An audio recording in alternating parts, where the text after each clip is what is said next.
Being sick and not having the money to pay for the treatment is a scary thought. Unfortunately, this is the sad reality for a lot of people around the globe, rich or poor. The question is, why is our medicine so expensive? Well, just as with everything else that you can buy in life, the price of medicine is of course affected by a lot of things. But there's one thing that will probably not cross your mind. Even more surprising, it is something that can make up almost 80% of the production costs of our medicine. And yet, it will probably not cross your mind. So, what is that? To answer this question, we must dig a little bit deeper into how medicine is made. Before you can pick up your medicine at your local Chempro or Priceline or wherever you buy your drugs, the medicine of course has to be produced. But after the main production step, the medicine is not yet safe to use. It first needs to be freed from impurities that could cause harmful side effects. And this is where the problem lies. The methods used for this are outdated, making it expensive and time-consuming and leading to up to 80% of the production costs. Our research has the mission to change that. We are working on new solutions to make the cleanup of medicine faster and cheaper. And the solution that we came up with is drug-binding materials.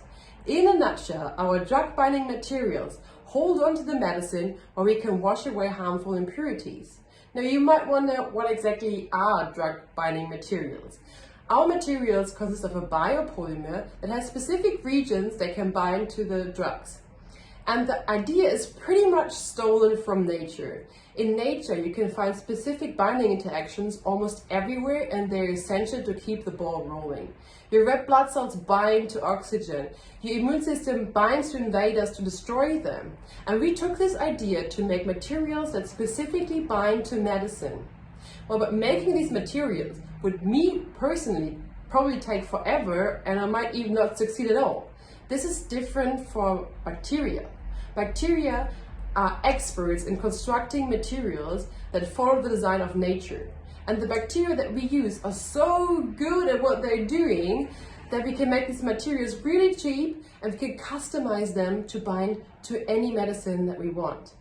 An example for a medicine that we have recently tested in our lab is IgG, which is an important drug for people with immunodeficiency diseases. The result, we were able to hold on to the IgG with our materials while we removed harmful impurities.